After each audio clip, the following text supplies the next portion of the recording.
Mismos judíos. Tenemos a este Mateo, y en el mismo grupo de los 12 tenemos un Simón el celote. Los celotas eran judíos que se preparaban militarmente para atacar el Imperio Romano.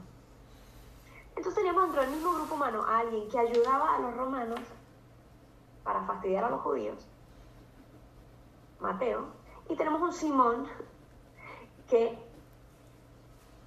atacaba directamente el imperio. Estos estaban dentro de los 12. Y estos tuvieron que aprender a convivir juntos. Sus ideas eran opuestas. Tenían visiones del mundo muy distintas, como nos puede pasar a nosotros, con el de al lado, el vecino, el que trabaja conmigo. Pero cuando reciben el Espíritu,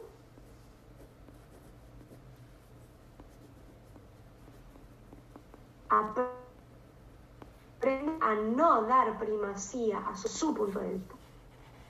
Hoy, nos dice el Papa, si escuchamos el Espíritu, no nos centraremos en conservadores y progresistas, en tradicionalistas e innovadores, en derecha y en izquierda. Si estos son los criterios, quiere decir que en la Iglesia se olvida el Espíritu. El Espíritu impulsa a la unidad, a la concordia, a la armonía en la diversidad. Nos hace ver como partes del mismo cuerpo, hermanos y hermanas entre nosotros. Hay que buscar el todo, porque cuando no busco el todo, el otro es un enemigo. Y entonces, por eso aparecen las ideologías.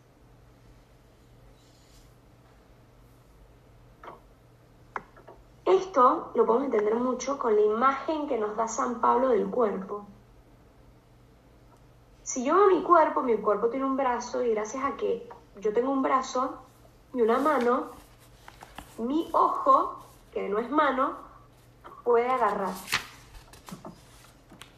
Gracias a que mi ojo ve, mi mano puede ver y agarrar este vaso. Si no, yo no lo pudiera agarrar. La mano estaría a ciegas, sin el ojo.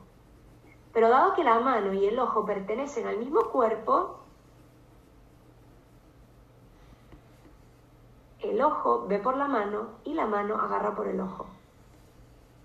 ¿Qué significa esto? ¿Qué pasaría? Imagínense ustedes un cuerpo humano en donde todos fuéramos brazos. Imagínense un cuerpo tan deforme como ese, puros brazos saliendo por todas partes de un cuerpo. Un horror, sería un espanto. Gracias a la diversidad del otro, que piensa distinto a mí, que ve la vida de una forma distinta, pero estamos unidos por un mismo espíritu, es decir, como nos dice San Agustín, ¿no? En la verdad, unidad, en lo opinable, respeto, ¿no? Ahorita no me acuerdo las palabras exactas, y en todo caridad. Hay muy pocas cosas en la vida que son esenciales, y solo en esas necesitamos unidad. En lo demás necesitamos amor, comprensión, aceptación, caridad. Mari, una pregunta. No entiendo, o sea, esto que estás diciendo es como una manera de decir que está bien que haya distintas visiones sobre distintas cosas. Por ejemplo, en la religión, por ejemplo, que digo, está bien que haya distintas religiones. A ver, justo por eso hice la coletilla ahorita, ¿no? En lo esencial, en lo que es verdaderamente importante, tiene que haber unidad. Entonces, ¿qué es lo verdaderamente importante? ¿Es congruente el pensar, por ejemplo, que todas las religiones son válidas cuando son contradictorias entre sí? Y no es congruente, porque se contradice. Claro, y porque no habría verdad. Entonces, si no hay una verdad objetiva, bueno, en realidad no hay nada que nos una, ¿no? Tú puedes pensar de una manera, yo de otra, y no hay nada que nos una, no hay nada que nos sostenga, ¿sí? Entonces, por eso, tú puedes pensar que el cuerpo humano es prescindible, entonces da igual que tú mates a alguien. Porque no hay verdad, no hay ninguna verdad, no hay nada que lo sustente, todo es opinable. Entonces, ahí es donde tiene que haber un orden, ¿sí? Tiene que haber un orden, tiene que haber algo que es verdadero, que es fundamento y que es sostén. Pero esas cosas son muy pocas. Por ejemplo, lo que les decía, creo que la clase pasada, nunca en ninguna situación, de ninguna manera, está bien matar a un inocente. Hay como muy pocas cosas que son como que da igual la cultura, que da igual, o sea, da igual. Como hay cosas nucleares que no pueden ser negociables. Cuando tú empiezas a negociar lo esencial, destruyes a la persona humana. Ahora, hay muchas cosas que son opinables. Si tú quieres ir a misa y levantar los brazos, y yo quiero rezarlo así, tranquilita, buenísimo. Si Mateo es más de escuchar las parábolas de Jesús y anotar solamente lo que él vio, y el otro es más de escribir los sentimientos de Jesús, buenísimo. O sea, como hay diferentes visiones de una misma realidad, pero tiene que partir de una misma realidad, ¿sí? Tenemos que partir de la realidad, no de la idea que yo tengo de la realidad, ¿no? Pero lo que voy aquí es la importancia, y que nos lo va a mostrar el libro de Josué, de que Israel se comporte como un solo hombre. Y esto no es difuminarnos y uniformarnos y todos ser iguales. No, es estar unidos en lo esencial. Es esta promesa de Dios, que Dios nos va a otorgar esta tierra y que vamos a poder entrar en ella, en el caso de este libro, ¿no? Bueno, ¿qué es lo que nos va a subrayar este libro? Este libro, como les dije, de los 6 libros, Josué y Jueces son un poquito los menos históricos, ¿sí? El autor no tiene tanto interés en manifestar un acontecimiento histórico como su mayor interés es subrayar que es Dios quien entrega la tierra prometida a su pueblo. Y lo hace a través de la fidelidad que espera de su pueblo. Cuando le dice, ustedes tienen que hacer esto de esta manera para entrar a la tierra, y ellos son fieles a eso, ellos de hecho logran la tierra. Entonces, el libro de Josué va a subrayar aspectos litúrgicos, cultuales y religiosos de la entrada a la tierra prometida. No va a subrayar lo histórico, va a subrayar todo lo cultural, lo religioso, el darnos cuenta que esta conquista de la tierra prometida es un evento divino y no meramente humano. Entonces este libro se va a dividir en 4 partes, básicamente. El capítulo 1 de Josué, que va a ser la introducción. El capítulo 2 al 12, que va a ser la conquista de Canaán. Y el capítulo 13 al 21, que va a ser la distribución de la tierra prometida. Y el capítulo 22 al 24, que va a ser el epílogo, ¿no? Como el final, ¿no? Entonces, capítulo 1, la introducción. Capítulo 2 al 12, la conquista de Canaán. Capítulo 13 al 21, la segunda distribución la distribución de la tierra prometida. Y del capítulo 22 al 24, el epílogo del libro. Entonces, este libro tiene 24 capítulos en total. ¿Del 13 al cuál? Al 21, la distribución de la tierra prometida. Ok. Ahora, yo muchas veces pregunto, ¿por qué creen que yo a veces les doy el esquema de un libro? Cuando yo les pregunto, ¿dónde encontramos la historia de Abraham? ¿En qué libro?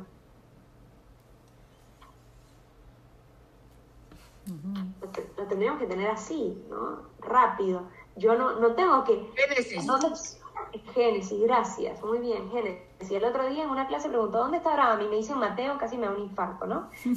No. Entonces, está en Génesis. ¿Cómo? Bueno, entonces, a mí no me interesa que se sepan todo de memoria, pero sí que podamos ubicar los eventos esenciales, los personajes esenciales de la Biblia. Entonces les digo, José, ¿dónde lo encontramos? José el soñador, no José... Génesis. El carpintero. Muy bien, Génesis. El nacimiento de Moisés. Génesis. No. Éxodo. Muy bien, Éxodo. Sí. La zarza ardiente. La revelación de Dios. Éxodo. Muy bien. Entonces, esas son las cosas como que más o menos tenemos que ubicar. El sacrificio de Isaac. Génesis. Muy bien. Entonces, la entrega de las tablas de la ley en el monte Sinaí. Éxodo. Bien. Entonces son cosas que como que, nada, tenemos que tener más o menos ahí a la mano, ¿verdad? El mandamiento más importante de la ley.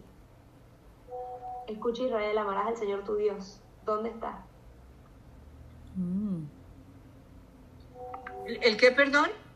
El mandamiento más importante de la ley. Escucha, Israel, el Señor es tu Dios. Amarás al Señor tu Dios. Sobre todas las cosas. ¿Dónde está? Génesis, porque es cuando entregan los... Deuteronomio. Ahí sí nos tocó, entonces... Deuteronomio, muy bien, muy bien. Deuteronomio 6:4. Son pasajes que son claves. ¿Y dónde está el de amarás a tu prójimo como a ti mismo?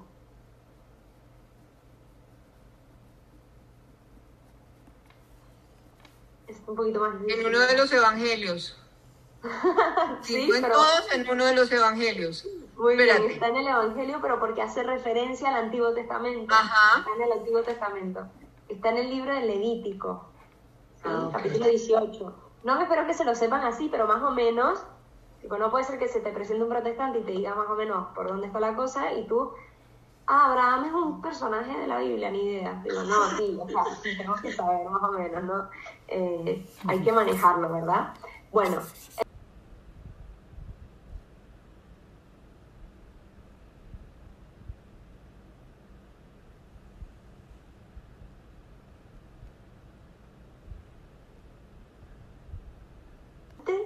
Y como rápido, ¿no? Como que entran y la conquistan de una.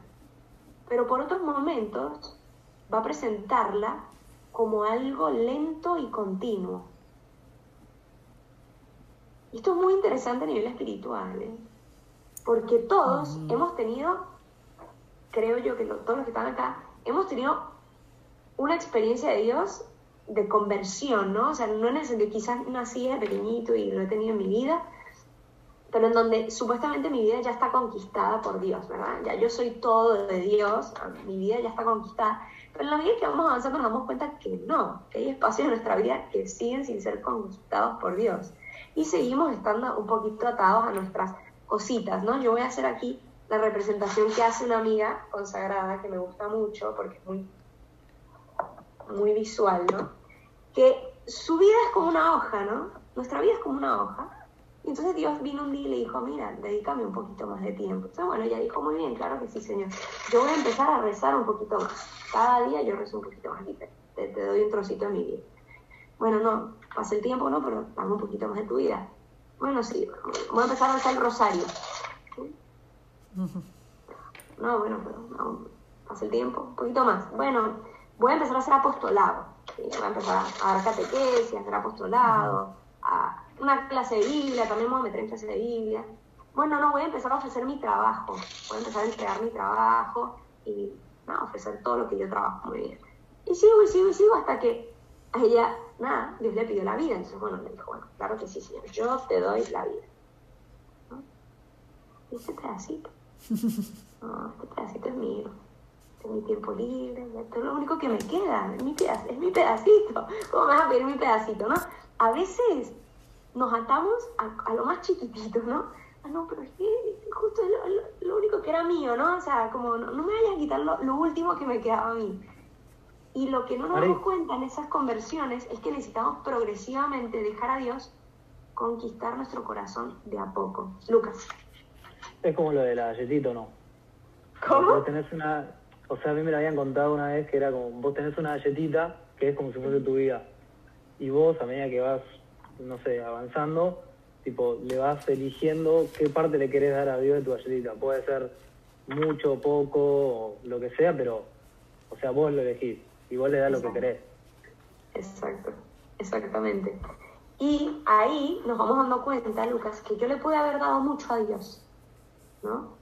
Como que dejar que mi corazón sea conquistado por Dios. Pero me doy cuenta que siempre puedo convertirme un poquito más, es decir, siempre puedo ser un poquito más bueno, siempre puedo amar un poquito más, siempre puedo ser más noble, pensar mejor, actuar más conforme a la verdad, ¿no? Y eso es la que se refiere a, todos aquí estamos convertidos, pienso, habrá quienes más, quienes menos, pero estamos convertidos. Pero vemos que faltan espacios de nuestra vida por ser convertidos, y eso va a ser un proceso lento, progresivo. Entonces eso lo vamos a ver en este libro, ¿no? Va a haber una conquista de Canaán, pero va a haber espacios que todavía no van a ser conquistados. Esto lo vemos también mucho con personas que han experimentado una conversión repentina en un retiro, ¿no? Que se convierten y entonces aman a Dios, pero siguen teniendo inconsistencias en su vida, ¿no? O sea, como siguen, nada, me convertí, pero bueno, hay cosas que todavía no quiero cambiar, ¿no? San Agustín es un ejemplo muy típico en donde Dios, nada, él se convierte, pero él tenía una vida muy desordenada en el campo de la sexualidad, ¿no? Él seguía teniendo orgías y demás. El pobre hombre, nada, tenía una forma de vivir muy distinta y Dios le pedía, bueno, Agustín, como que ánimo, como vete convirtiendo también en esas cosas. Y él le decía, sí, Señor, bueno, mañana mañana lo hago, ¿no? Como que todavía estoy bien, estoy aquí a gusto. Bueno, son esos espacios de nuestro corazón que tienen que seguir siendo conquistados. Igual se nos va a presentar la conquista de Canaán como algo repentino, pero progresivamente van a tener que ir conquistando otras zonas, ¿sí? Estos datos de este libro, hay datos arqueológicos, ¿no?, que nos comprueban la historicidad y la veracidad de lo narrado en este libro. Aunque hay datos que parecería que no son congruentes históricamente, porque ciudades que dice este libro de ser conquistadas en el siglo XII, parece que en el siglo XIII, recuerden que aquí vamos en negativo, es decir, el siglo XIII fue antes que el XII, parece que esa ciudad fue destruida, ¿no?, por datos arqueológicos. Entonces hay dudas en algunos elementos históricos del libro. Y aquí nos damos cuenta que la pretensión de este libro no es lo histórico, sino narrar un acontecimiento, que es el triunfo de Dios cumpliendo su promesa de la tierra para el pueblo prometido, para el pueblo elegido. Hay unos aspectos literarios que nos tenemos que fijar para darnos cuenta de qué es lo que el autor quiere hacer más hincapié en este libro. Entonces, primero, no nos quiere narrar históricamente la entrada a la tierra prometida, sino subrayar aspectos religiosamente importantes que un historiador no hubiese contado, y él sí los cuenta. Y por otro lado, esta tensión entre esta conquista repentina y a la vez parcial y que va poco a poco, ¿no? Entonces eso que nos puede parecer incoherente, como, ¿pero qué pasó? No, que ya se había conquistado, ¿cómo que siguen conquistando? Bueno, porque hay zonas que no han sido conquistadas. Y el interés teológico de la narración de este libro es subrayar la fidelidad de Dios y de Josué, como líder del pueblo, a la alianza. Y esto que les digo, esta fidelidad a la alianza condicionada para el cumplimiento de la promesa. El género literario del libro es una epopeya religiosa, es decir, es una narrativa, un acontecimiento de una manifestación de Dios sobrenatural para darles la tierra. Y por eso se va a acentuar durante todo el libro más la acción de Dios que la acción del hombre. Ahorita lo vamos a ir viendo. Bueno, ya, capítulo 1. ¿Va a Capítulo subrayar 1 aspectos religiosamente qué?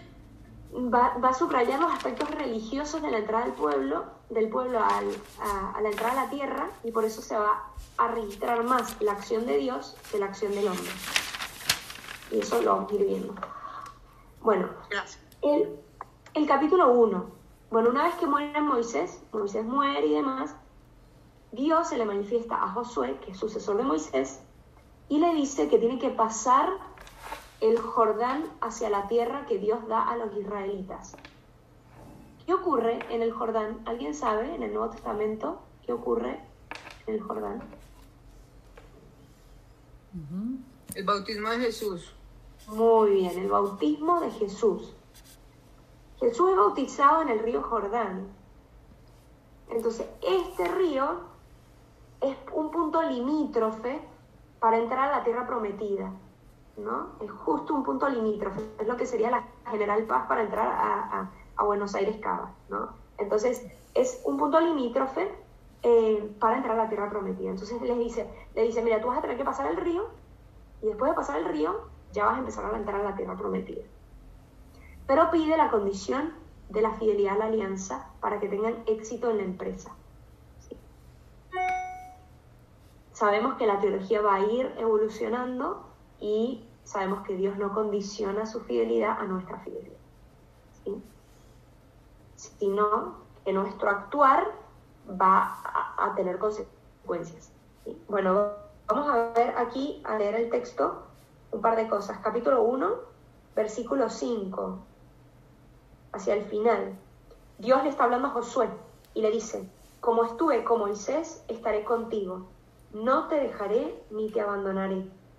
Ánimo, sé valiente. De nuevo, este tema de Dios insistiendo, estaré contigo. No te abandonaré, no te dejaré. Sé valiente a lo que te estoy pidiendo, ¿no? Que a veces puede ser cosas difíciles, ¿no? Dios me pide, no sé, ser coherente delante de mis amigos y actuar de una cierta manera. Me pide más servicio a la comunidad, me pide X, ¿no? O cosas que de repente no están bien vistas en nuestra sociedad. Y Dios nos dice, yo estaré contigo. No te dejaré ni te abandonaré. Son como esas perlas que nos da el Antiguo Testamento como para guardarlas y en momentos de crisis volver aquí y decir, no me dejarás. Porque la palabra de Dios es viva y eficaz y me lo dice hoy a mí, esto. No te dejaré ni te abandonaré. Más adelante, en el versículo 8, nos dice que el libro de esta ley no se te caiga de los labios. Se me hizo muy hermosa esta expresión porque es como decir, esta experiencia, que no sé, ¿de qué habla la boca? De lo que hay en el corazón. Que no se te caiga la boca, que no se te caiga los labios, que no pierdas esta experiencia, que siempre hables de ella, que la tengas integrada en ti, que deje huella en ti esta experiencia de mi manifestación en tu vida, ¿sí?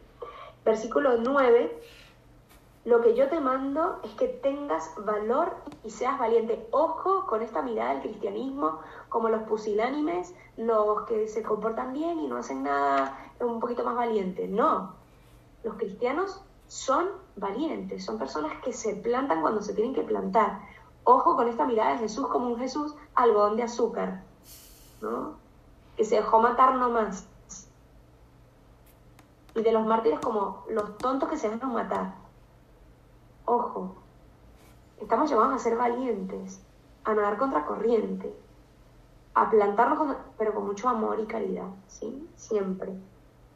No tengas miedo ni te acobardes, que contigo está el Señor tu Dios en cualquier cosa que emprendas, ¿no? De nuevo, estas frases potentes del Antiguo Testamento que son como para sellarlas en el corazón.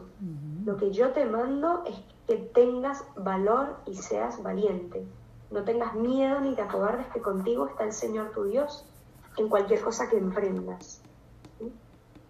Y luego, nada, Josué se pone a hablar con el pueblo y el pueblo le dice lo siguiente en el versículo 17. Te obedeceremos a ti igual que obedecimos en todo a Moisés. basta que el Señor tu Dios esté contigo como estuvo con él. Una cosa le pide al pueblo a Josué: te seguiremos si Dios está contigo. Sería un lindo criterio para votar por nuestros gobernantes, ¿no? Porque todos aquí sabemos que todos podemos fallar, todos nos podemos equivocar, que somos limitados, pero si estamos con Dios y dejamos que Él sea el que lleve nuestras empresas, sabemos que nuestras empresas serán bien llevadas. Si estamos unidos con Dios, y yo creo que yo soy el que mando y aquí todo está en mis manos y yo manipulo y yo aprovecho y yo hago corrupciones y demás, bueno, ahí ya nos vamos a ir por mal camino. En cambio, si yo siempre estoy a la escucha, si yo estoy dócil, si yo permanezco abierto, si yo permanezco con Dios, humilde, seré una persona que sepa ser líder. Si no, y todos de alguna manera nos toca espacios de liderazgo, grandes o pequeños, siendo padre de familia, siendo encargado de una empresa, siendo encargado de un grupo de trabajo, lo que sea, siendo coordinador de confirmación, siendo cualquier cosa, me toca un lugar de liderazgo a veces. Siempre unidos al Señor y con humildad, dejando que Él sea el que lleve las riendas. Cuando creo que las llevo yo, cuando yo busco controlar en mi puesto de trabajo, en lo que sea, dudoso. Ahí el pueblo le dice, te seguiremos si estás con Dios. Luego entonces viene la segunda parte del libro, que es la conquista, ¿no? Entonces en el capítulo 2 se narra la exploración del terreno, ¿sí? Mandan a 2 espías para revisar el terreno y ver qué onda, cómo está la cosa y si realmente van a poder conquistar, porque ellos sabían las fuerzas que tenían ellos para saber si iban a poder conquistar. Entonces entran al otro lado del Jordán y se disfrazan, como que pasan por espías, pasan por gente común y llegan a Jericó y entran a casa de una mujer que se llama Rahab. Rahab es muy famosa, una prostituta cananea, que les dice a ellos que el pueblo, o sea, los cananeos están aterrados porque conocen la fama de Israel. ¿Quién me puede decir por qué Israel era famoso? ¿Por qué Israel tenía fama? Yo creo que tenía fama porque, bueno, abrieron un mar en 2. Muy bien. ¿Y ellos lo abrieron? No, lo abrió Dios, por supuesto. Perfecto. Pero todo el ejército del faraón murió y, me imagino que se regó la fama. Exactamente. La fama de Israel era su Dios. Era su Dios. Vamos a leer aquí en el capítulo 2, versículo 8. Antes de que los espías se acostaran, Rahab subió a la azotea donde ellos estaban y les dijo: sé que el Señor os ha dado el país. Ni siquiera habían conquistado, no habían invadido, y ya ella tenía la certeza que Dios, el Dios de los israelitas, porque ella tenía su propio Dios también, los cananeos tenían sus propios dioses. Tu Dios, sé que les ha dado esta tierra, pues nos ha invadido una ola de terror y toda la gente de aquí tiembla ante vosotros, porque hemos oído que el Señor secó el agua del Mar Rojo ante vosotros cuando os sacó de Egipto. Israel era famoso porque Dios se había manifestado. Y todos los pueblos de alrededor que rezaban a dioses, que no eran dioses, sino que eran piedras, eran madera, eran oro, y que no hacían lo que les pedías, se dan cuenta que no eran poderosos como el Dios de Israel, se dan cuenta que ellos van a poder tomar posesión de esta tierra. Y de hecho estos espías se dan cuenta, como todo el mundo tiene miedo, que va a ser posible la posesión de la tierra. Y en Jericó, ¿qué pasa? Se dan cuenta que hay 2 espías que entraron de los israelitas y los están buscando para matarlos. Y Rahab los esconde en su casa, a cambio de salvar su vida. Y le dice: mira, yo los escondo aquí, no le digo a nadie que ustedes están aquí, pero cuando ustedes entren a conquistar la tierra, sálvenme a mí y a mi familia. Y le dicen, sí, te lo prometemos. Ya que tú te has comportado bien con nosotros te lo prometemos.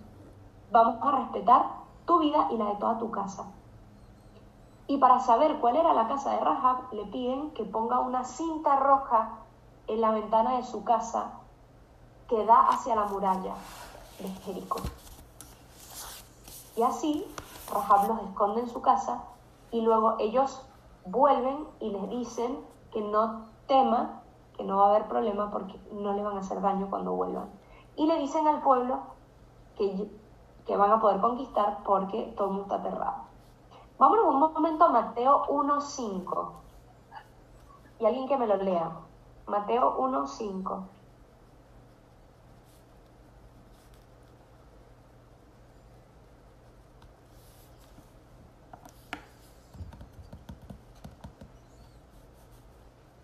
Yo ahí lo tengo, Mari. Vale. ¿Es el de genealogía de Jesús o no? Ese mismo. Salmón fue padre de Booz, y la madre de este fue Rahab. Booz fue padre de Obed, y la madre de este fue Ruth. Obed fue padre de Jesé. Jesé, padre del rey David. Perfecto, hasta ahí, Lucas.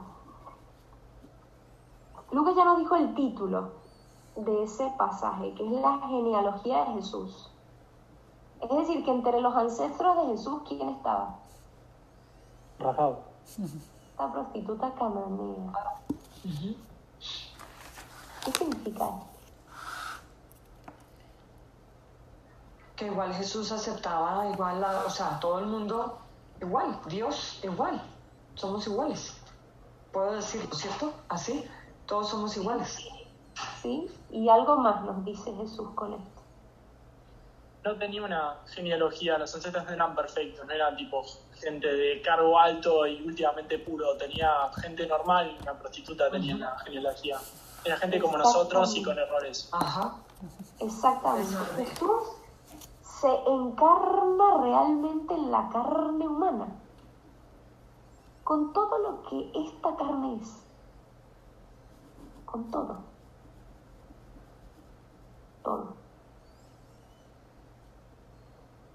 Jesús nos busca una línea pura, inmaculada, que poco tuviera que ver con los seres humanos y su vida. Se encarna en una familia como cualquiera, como cualquier familia nuestra, donde hay de todo. Sí, Lucas.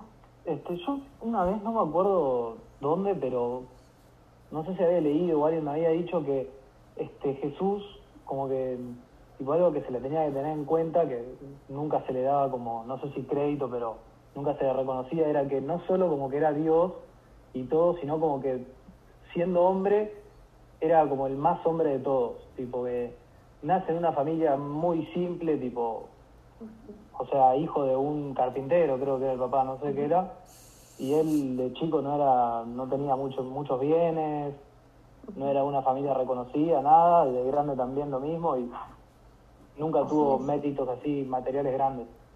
Así es. Y tipo que nosotros tenemos que tratar de imitar, o como tipo esa humildad que él tenía. Totalmente. Hay el prólogo de un libro que les recomiendo mucho leer, se llama Vida y Misterio de Jesús de Nazaret, de José Luis Martín Descalzo. Yo les recomiendo alguna vez en su vida, por lo menos un libro de la vida de Jesús hay que leer, ¿no? Que es el Evangelio contemplado y narrado por alguien que tiene el don de la literatura, sumado a toda una investigación histórico-científica que rodea la etapa de Jesús. Entonces, un libro como ¿Cómo se llama el libro? Vida y Misterio de Jesús de Nazaret. Luego les puedo mandar el link porque está en internet completo. Ok. Son libros que vale la pena mucho leer porque te sitúan históricamente, te sitúan desde la cultura y también con una narrativa preciosa de alguien que experimenta el amor de Dios. Entonces, es muy bueno, aparte de leernos la Biblia del Evangelio, leer alguna vez en nuestra vida una vida de Jesús narrada por alguna persona espiritual avanzada, ¿no?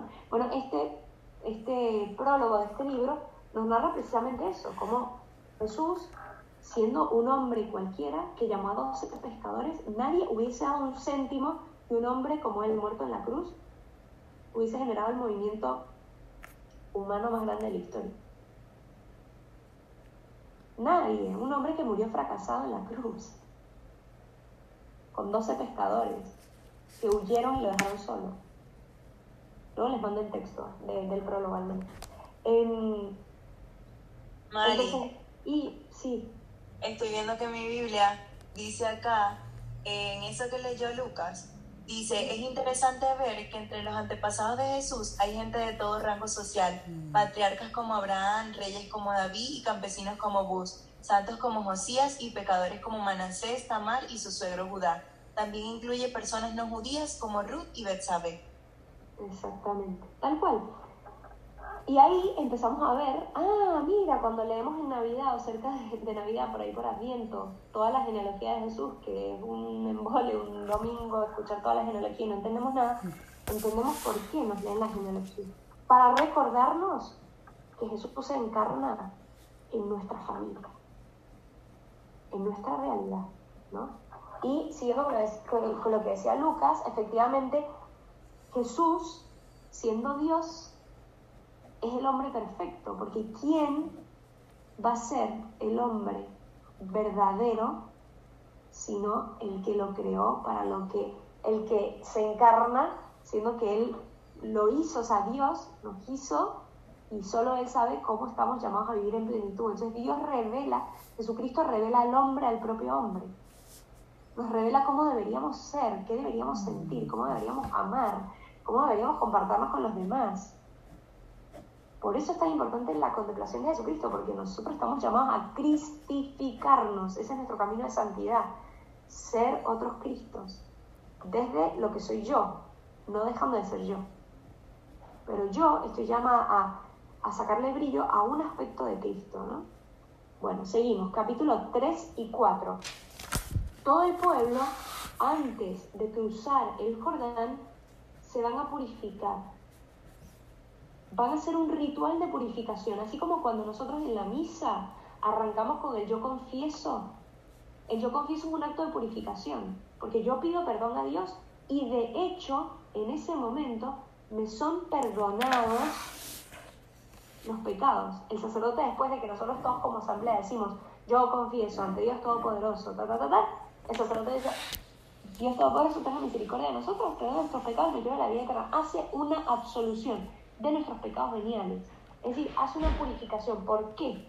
Porque estamos a punto de entrar a la tierra prometida y celebrar la Eucaristía y comulgar con el cuerpo de Cristo.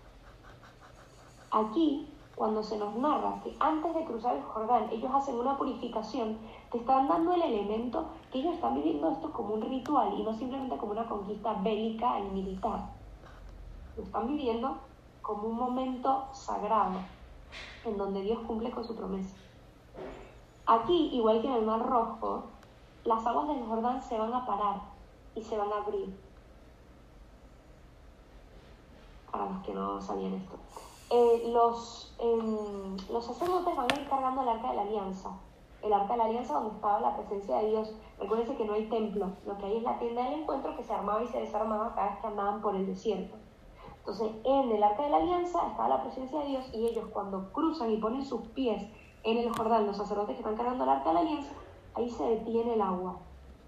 Y gracias a esto pasan todo el pueblo por el río y llegan al otro lado. Terminan de pasar. ¿Y qué hacen? Al llegar al otro lado, conmemoran este acontecimiento escribiendo este evento en una piedra. Y esto se le llamaba una estela.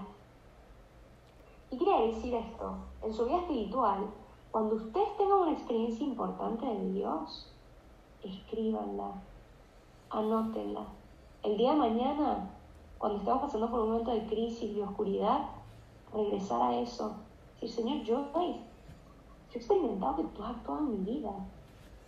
Esta experiencia de la montaña que les digo, a mí nadie me puede decir que esa montaña no existe, aunque baje una niebla densa, si yo he subido esa montaña, si yo he dormido en esa montaña, si yo me he bañado en los ríos,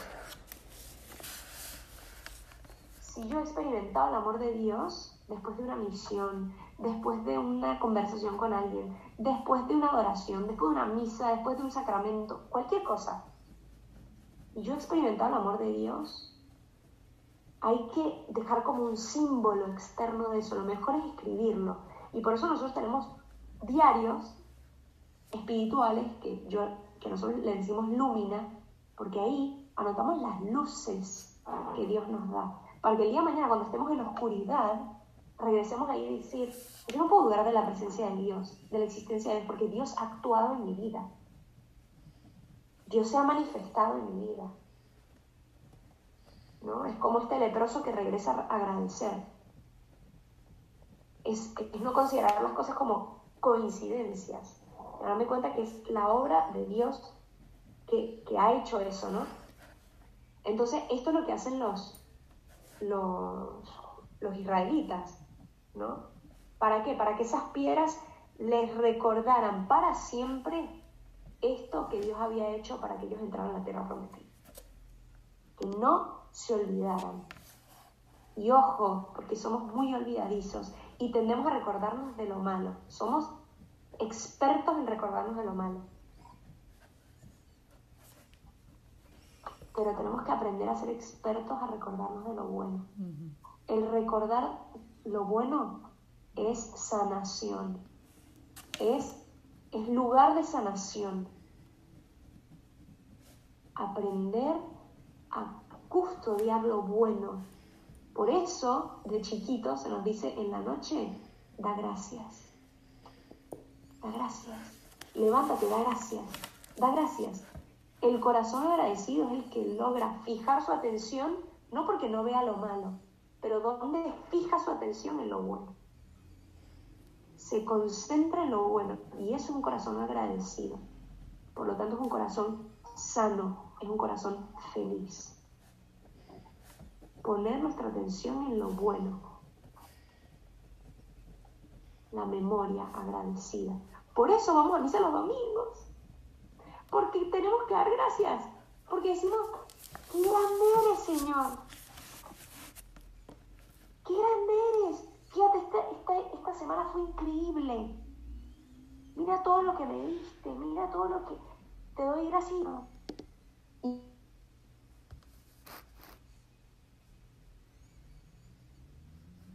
Y Dios es tan bueno que la vida termina siendo un regalo para nosotros.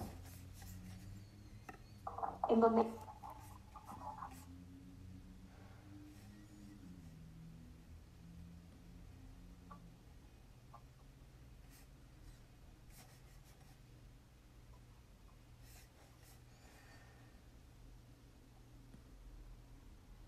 Creo que se cortó, o sea, Ay, se nos fue, ¿ya? sí. nos dejó aquí con la palabra en la boca. Que Dios. Que Dios le dijo, ya. Ya. Se nos fue, Mari. Sí, se paró. Sí, se frizó, está frisada. Sí. Bueno.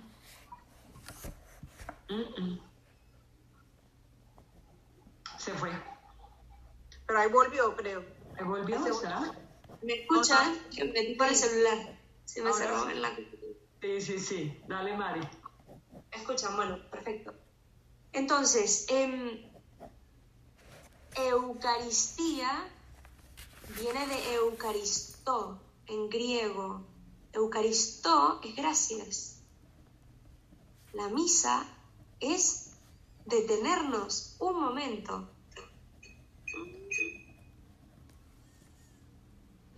Un momento a la semana para dar gracias a Dios. Es vivir en esta actitud de gratitud a Dios. Bueno, y en el capítulo 5, ya que nos quedan 2 minutos, entran ya a Gilgal. Gilgal va a ser el santuario, el primer santuario de la tierra prometida. Y el pueblo se instala ahí para prepararse, para entrar a la tierra prometida. O sea, ya están en el punto limítrofe, pero no es que han conquistado nada, o sea, pasaron el Jordán. Y decide que tienen que volver a circuncidar al pueblo. ¿Por qué? Volver a circuncidar, ¿cómo circuncidar 2 veces? No puedes hacer eso, no. Estos eran los hijos de quienes habían sido circuncidados y no habían sido circuncidados en el desierto las personas. Entonces era signo de mantener la alianza con Dios. Ahora recordar, ¿por qué la circuncisión? Bueno, porque era el lugar de la circuncisión indicaba un lugar de intimidad, ¿no? Somos propiedad de Dios desde lo más íntimo, desde lo más nuestro. Y 2, era el lugar donde se cumplía la otra promesa de fecundidad, ¿no? Entonces, por eso el símbolo es la circuncisión, que sabemos que es un símbolo temporal y no permanente. Pero, de nuevo, se nos está haciendo hincapié en este valor litúrgico, ¿no? Se purificaron, se circuncidan, el tema de la alianza para prepararse para entrar a la tierra prometida. Es decir, que las personas que van a entrar a la tierra prometida están circuncidadas, es decir, han hecho alianza con Dios. Y justo antes de entrar, toca la celebración de la Pascua. Entonces celebran la Pascua, se circuncidan, se purifican, toda la preparación litúrgica para entrar a la tierra prometida. Y esto nos hace recordar de la importancia de prepararnos bien para momentos importantes. Cuando nosotros vamos a hacer, no sé, nos vamos a casar, bueno, lo ideal es confesarnos y comulgar antes, ¿no? Prepararnos, ir preparándonos. Cuando voy a tener un retiro importante, cuando voy a tener una operación, cuando voy a tener un momento de reconciliación con alguien que tengo años sin ver. Prepararnos sacramentalmente para estos momentos. Cuando yo sé que es algo sagrado lo que voy a hacer, y algo sagrado es pedir perdón a alguien que tengo mucho tiempo sin hablar. Es una celebración importante, es una operación, me preparo. No voy así nomás, me preparo mi corazón. Y nosotros cristianos lo preparamos con los sacramentos, porque sabemos que eso ya no vamos nosotros solos con nuestras fuerzas y nuestros puños, sino que vamos habitados. Entonces vamos preparados para eso. Bueno, este es el capítulo 5 y ya lo dejamos aquí. Quedamos en el capítulo 6, a entrar en el capítulo 6. Preguntas.